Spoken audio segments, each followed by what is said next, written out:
Binsun TV, saluran dakwah Samarinda.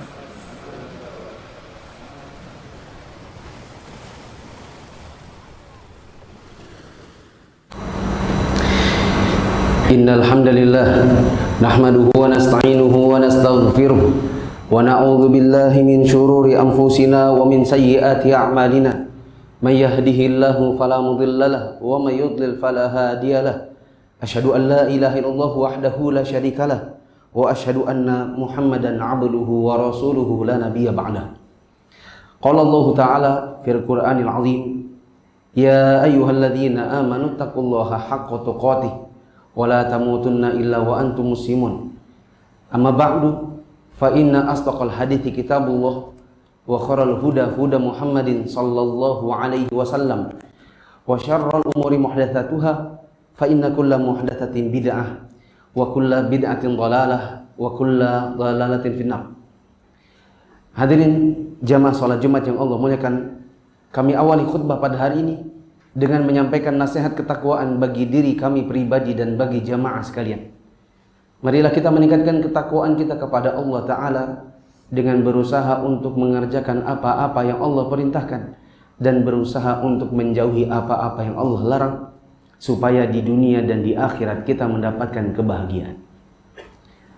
Jamaah yang dirahmati Allah, di antara bentuk ketakwaan seorang muslim kepada Allah Ta'ala adalah menjaga harta yang masuk ke dalam perutnya. Dia tidak ingin yang masuk ke dalam perutnya adalah harta yang berasal dari sumber-sumber yang haram. Karena Nabi SAW mengatakan kullu lahmin nabata min haramin fannaru aula bihi. Setiap daging yang tumbuh dari harta haram, maka neraka lebih pantas untuknya.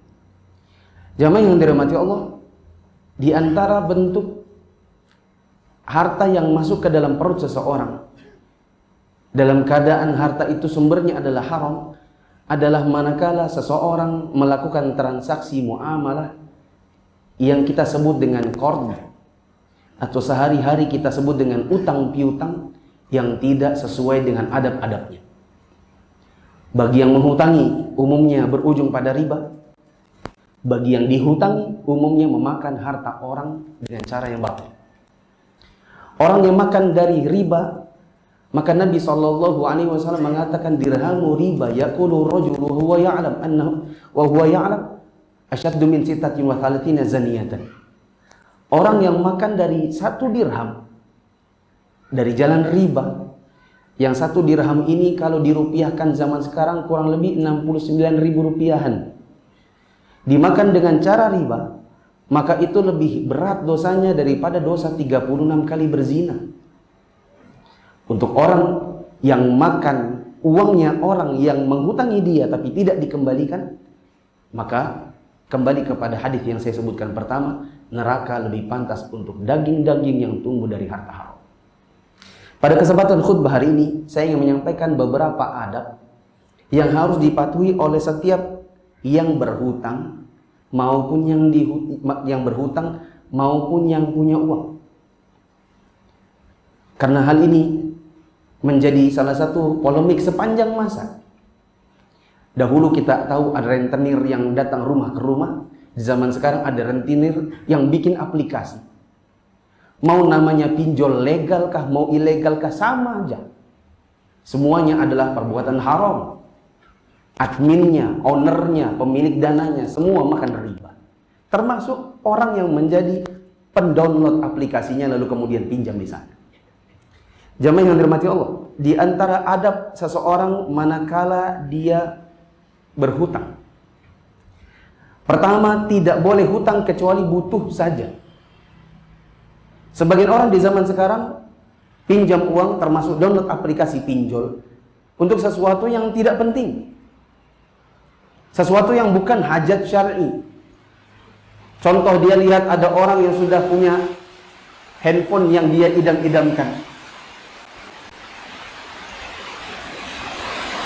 Dia punya orang lain punya handphone yang dia idam-idamkan, dia pengen juga. Tolong dong.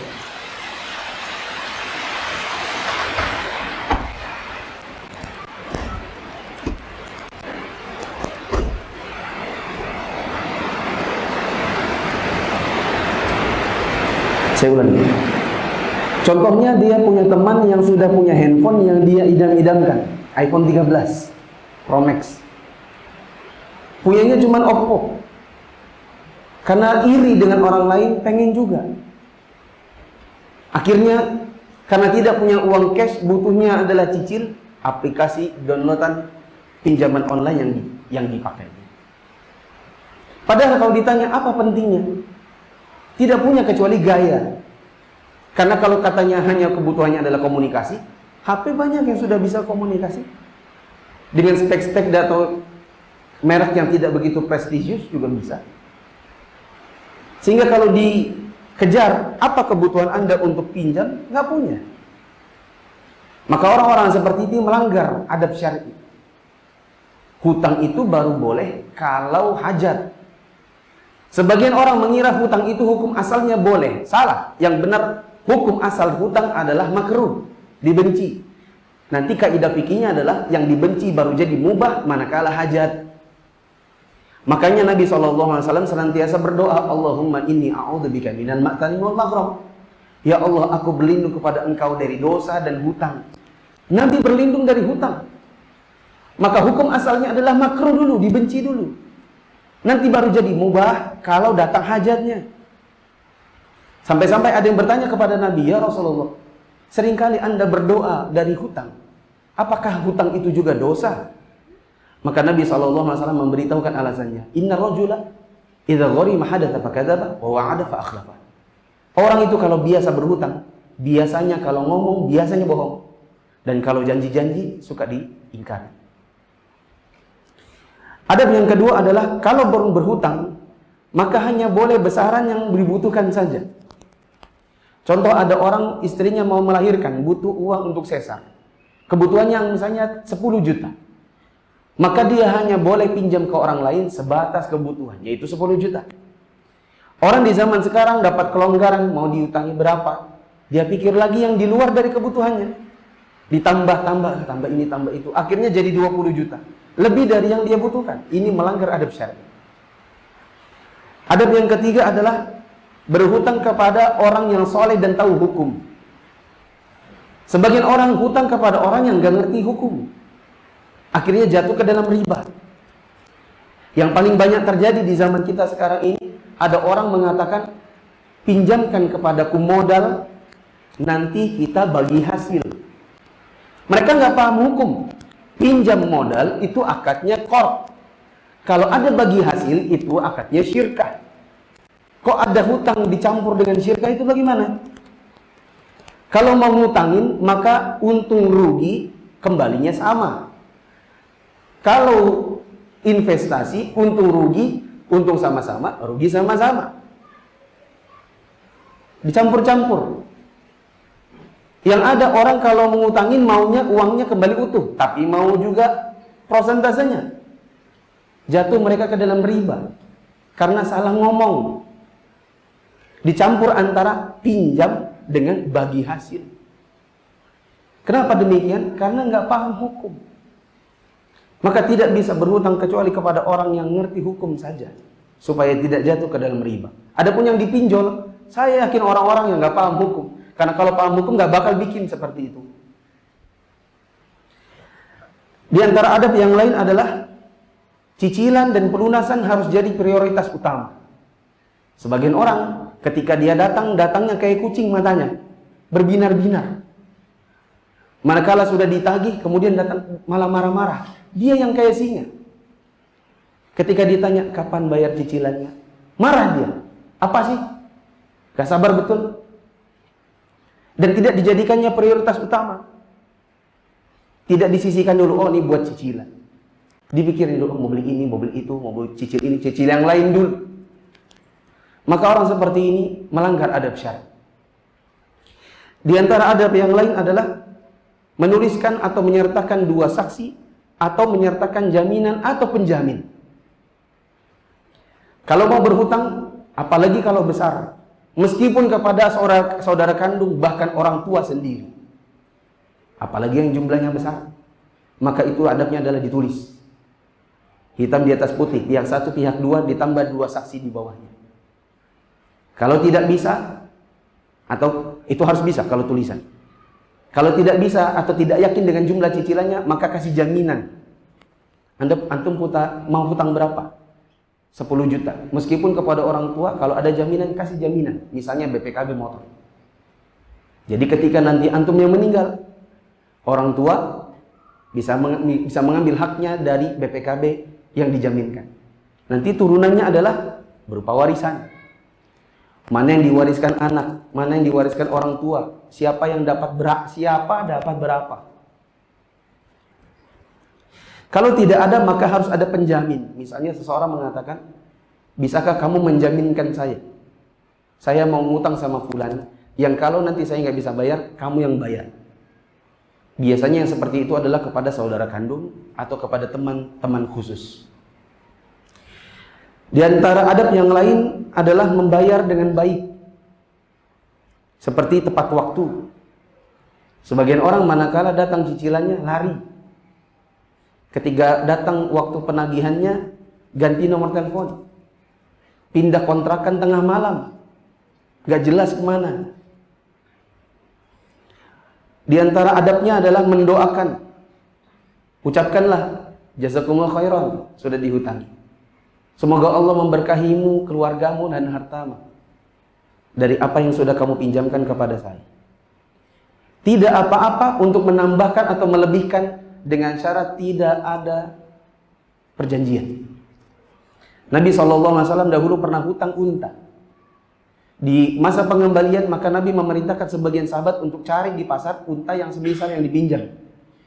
Utusannya balik kepada Nabi dan berkata, ya Rasulullah, di pasar tidak ada lagi unta saat ini kecuali yang lebih mahal harganya.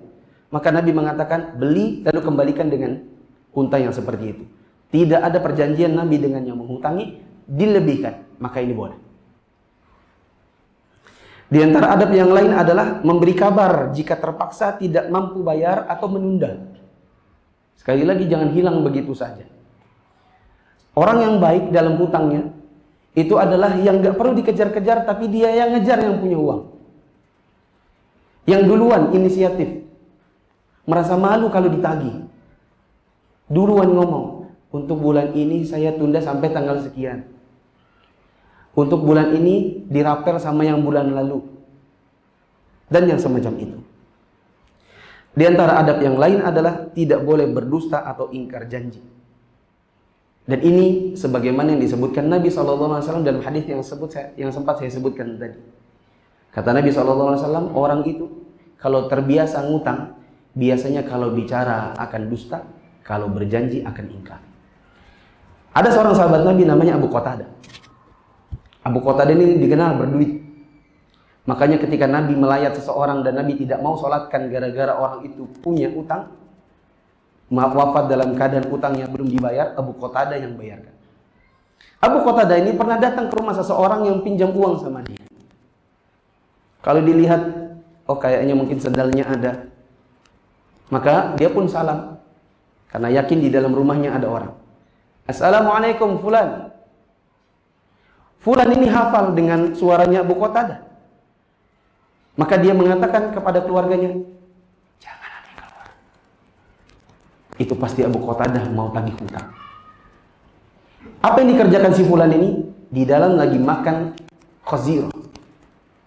Khazirah itu adalah makanan yang paling enak lah di zaman itu. Yang harganya mahal, rasanya enak. Waktu dia lagi ngomong sama keluarganya, jangan ada yang keluar, dia nggak ingat dia punya anak kira-kira usianya 5-6 tahun. Anak ini yang duluan keluar. Maka dia ketemu dengan Abu Qatadah. Waalaikumsalam. Maka ditanya, dek, mana bapak? Ada di dalam. Bapak lagi ngapain? Kami lagi makan khazirah. Maka Abu Qatadah berteriak, fulan keluar, ini anakmu ada di luar. Dia bilang, kamu di dalam. Maka keluarlah si fulan ini. Setelah dia keluar, maka Abu Qatadah tanya, kenapa kamu tidak menjawab salam saya? Kenapa nggak keluar dari tadi? Kamu takut ditagih hutang? Si fulan itu mengatakan, iya. Kenapa kamu takut? Saya lagi susah. Kamu lagi susah? Iya, kami ini keluarga lagi susah. Kamu bilang kamu susah, tapi tadi anakmu bilang kamu makan khazirah sekeluarga. Semoga kamu susah. sumpahan atau doa yang dibarengi dengan kemarahan milik Abu Qatadah ini betul-betul terjadi pada laki-laki itu. Kata-katanya, semoga kamu susah, betul-betul membuat itu orang jadi susah. Karena doa orang yang terzalimi itu tidak ada hijab antara dia dengan Allah. Datang berita kepada Abu Qatadah setelah sekian lama bahwa si fulan jatuh susah, Abu Qatadah yang nangis. Ditanya kenapa harus nangis? Karena dialah yang salah. Maka Abu Qatadah mengatakan, saya menangis karena saya teringat dengan sabda Nabi SAW, orang yang memutihkan piutangnya untuk orang yang kesusahan, maka Allah akan memberikan dia naungan di bawah arsy-Nya di hari kiamat. Aqulu qouli hadza wa astaghfirullah li wa lakum wa lisairil mu'minin innahu huwal ghafurur rahim. Alhamdulillahi rabbil alamin wassalatu wassalamu ala asyrafil anbiya'i wal mursalin wa ala alihi wa ashabihi ajma'in. Di khutbah yang kedua saya ingin menyampaikan adab-adab bagi orang yang dihutangi. Di khutbah yang pertama tadi adalah adab bagi orang yang memberikan utangan. Di antara adabnya adalah terbalik. Di khutbah yang kedua ini saya akan sampaikan adab bagi orang yang memberi hutang. Adapun di khutbah yang pertama tadi saya sampaikan adab-adab bagi yang dihutangi. Untuk orang yang memberikan utangan atau punya piutang, si pemilik uang, adab yang pertama adalah berharap pahala. Tadi saya sebutkan di khutbah yang pertama bahwa orang yang berhutang itu aslinya mengerjakan perbuatan makruh. Jadi mubah karena hajat. Adapun orang yang memberikan piutang, maka pada dasarnya dia mengerjakan perbuatan sunnah. Dikarenakan menolong orang yang sedang membutuhkan bantuan berupa utang. Jamaah yang dirahmati Allah, bagi orang yang mengerjakan perbuatan sunnah, maka dia mendapatkan pahala. Karena dia sudah mendapatkan pahala, maka dia tidak boleh minta-minta sesuatu kepada yang dibantunya. Karena dia telah diberikan pahala oleh Allah Ta'ala. Apa pendapat Anda kalau seandainya ada orang bekerja di sebuah perusahaan bidang pengadaan barang? Dia digaji oleh perusahaan untuk mengadakan barang. Tapi kepada vendornya dia minta sesuatu. Padahal dia sudah digaji oleh perusahaannya. Apa pendapat Anda? Apakah orang yang pengkhianat atau bukan? Jawabannya pengkhianat. Sudah digaji tapi minta-minta lagi. Dengan bahasa sekarang nitip. Kalau anggarannya 2 juta, mintanya 1.500.000, 500-nya titip. Nanti akhir bulan baru dia minta. Ini orang pengkhianat. Sama apabila Allah telah memberikan pahala bagi orang yang memberikan piutang, lalu kemudian dia minta-minta sesuatu kepada orang yang dia hutang. Dia telah berkhianat kepada Allah Ta'ala. Adab yang kedua sebagai turunan dari adab yang pertama adalah tidak boleh mempersyaratkan tambahan atau manfaat apapun. Nabi SAW mengatakan, kullu qardin jarra naf'an fahuwa riba. Hadis ini dhaif, tetapi para ulama menyepakati tentang maknanya. Setiap hutang piutang yang mempersyaratkan manfaat, maka dia riba. Bagaimana cara menghitung riba? Saya sudah sebutkan tadi, 70 ribuan, 69 ribuan, yang setara dengan 1 dirham, itu lebih berat dosanya daripada 36 kali berzina. Tinggal kita kalikan saja. Kalau ada orang jadi rentenir misalnya, dan punya keuntungan 700.000 rupiah, maka dia lebih berat dosanya daripada 360 kali berzina. Kalau ada orang kerja di bank yang sifatnya riba, lalu dia punya gaji misalnya 7 juta 1 bulan, maka setiap bulannya dia panen dosa lebih berat daripada 3.600 kali berzina. Dan tinggal dikalkulasi seterusnya. Di antara adab yang lain adalah tidak boleh mendenda keterlambatan. Karena denda keterlambatan cicilan itu juga riba. Itu adalah manfaat yang diambil dari hutang piutang. Yang keempat, tidak boleh menggunakan barang jaminan secara gratis. Bila dipakai gratis, maka riba. Supaya tidak riba, maka harus dihitung sewa. Contoh, ada orang mengatakan, hutangkan kepadaku 30 juta. Karena aku sedang butuh untuk sesar istriku. Sebagai jaminannya, ini mobil untukmu.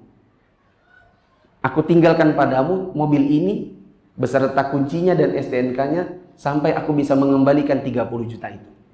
Bila mobil ini dipakai secara gratis, jadinya riba. Cara menghitung dosanya seperti tadi, 70 ribuan, 360 kali, 36 kali zina. Jadi, kalau seandainya ada orang misalnya menggunakan mobil tersebut, si pemilik uang menggunakan mobil tersebut, yang mobil itu seharusnya kalau disewa satu harinya misalnya 350, dipakainya 2 hari jadinya 700, maka dia dapatkan dosa lebih berat daripada 360 kali berzina. Kalau dipakai terus menerus, maka tinggal kalikan saja.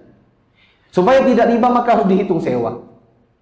Kalau dipakai 2 kali atau 2 hari, yang secara umum kalau disewa 350 dikali 2 jadi 700, maka 30 juta tadi harus dipotong 700. Jadi nanti mengembalikannya hanya 29 juta 300. Bila tetap gratis tidak dipotong, maka jatuhnya riba. Ini juga sama seperti kalau ada orang punya hutang, kemudian dia punya sawah, lalu sawahnya ditanam-tanami oleh yang punya uang. Lalu hasil tanamannya dijual, dimanfaatkan begitu saja secara gratis tanpa menyewa lahan, maka jatuhlah mereka ke dalam akad riba. Di antara adab yang lain bagi orang yang memiliki uang dan dia hutangkan adalah tidak menagih dengan sopan. Kalimat-kalimatnya harus sopan. Begitu juga adabnya adalah bila si peminjamnya lupa, maka ditagih. Di Indonesia ini yang haram dikerjakan, yang sejatinya adabnya malah ditinggalkan. Ribanya dikerjakan, malah dibikinkan pinjaman online, sementara adabnya adalah menagih. Bila orangnya lupa, malah tidak dikerjakan. Sebagian orang itu mengatakan, saya nggak enak nagih. Padahal adabnya kalau orang itu lupa atau lewat dari batasnya, ditagih. Itu yang benar. Kenapa demikian? Karena kasihan kalau dia tiba-tiba mati. Kalau dia tiba-tiba mati dan masih ada utangnya, sejatinya tokoh-tokoh agama tidak boleh menyolatkannya. Karena Nabi SAW pernah keluar dari acara mau menyolatkan seorang yang sudah wafat, karena orang itu wafat dalam keadaan masih ada utangnya. Kasihan kalau kemudian dia mati dalam keadaan tidak disolatkan oleh orang-orang yang memiliki keutamaan.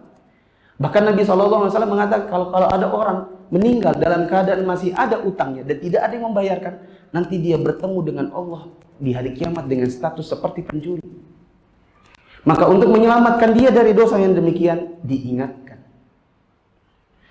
Di antara adab yang lain adalah manakala seseorang yang berhutang itu memang dalam keadaan kesusahan, maka adab si pemilik uang hendaknya memberikan tangguhan. Kalau perlu, dibebaskan. Sebagaimana tadi kata Abu Qatadah, dia mendengar Nabi SAW mengatakan, orang yang memutihkan hutang pada orang-orang yang sedang kesusahan, maka dia berada di bawah naungan arsy Allah di hari kiamat. Jamaah yang dirahmati Allah, secara global kita katakan, adab di dalam memiliki piutang, kalau orang yang tidak mematuhinya, paling besar jatuhnya ke dalam riba. Dan adab bagi orang-orang yang berhutang bila tidak dipatuhi, biasanya jatuh ke dalam makan harta orang dengan cara yang batil. Adapun perbuatan orang yang menjadikan pinjam meminjam ini sebagai sebuah bisnis, kita bisa pastikan bahwa mereka jatuh ke dalam riba. Tidak mungkin tidak. Kenapa demikian? Ini kaidahnya. Di dalam Islam, akad hutang piutang itu masuk dalam kategori akad ta'awuni namanya. Akad tolong menolong, bukan akad muawadat yang sifatnya komersil. Jual beli itu komersil, sewa menyewa komersil. Adapun pinjam meminjam uang itu masuk dalam akad ta'awuni, tolong menolong. Kalau ada akad yang sifatnya tolong menolong lalu dikomersilkan, dipindahkan, dalam hal ini adalah utang piutang, maka pasti dijatuhkan, pasti mereka akan jatuh ke dalam riba. Dan itu selalu akan terjadi demikian karena orang yang mengkomersilkan utang piutang, dari mana mereka bisa menggaji karyawannya? Dari mana mereka bisa sewa rukonya, bayar listriknya, airnya, satpamnya, dan lain-lain kalau tidak dengan cara meribakan hutangnya? Wallahu a'lam bishawab. Maka jamaah yang dirahmati Allah, jangan pernah terpikir untuk pinjam uang ke dalam pinjaman online, ke leasing, ke bank ribawi. Dan hidup itu sebenarnya mudah. Bagaimana hidup yang mudah? Ada uang, beli. Nggak ada uang, qanaah aja. Mudah. Tidak perlu melihat mobilnya tetangga. Tidak perlu melihat motor tetangga atau handphone teman. Kita qanaah, merasa cukup dengan apa yang Allah anugerahkan. Itu membuat Anda tenang. Tidak perlu dikejar-kejar oleh debt collector. Tidak perlu Anda lagi di lampu merah tiba-tiba diberhentikan oleh debt collector, disuruh turun, motornya diambil. Nggak perlu lapor polisi karena dizolimi dan lain-lain.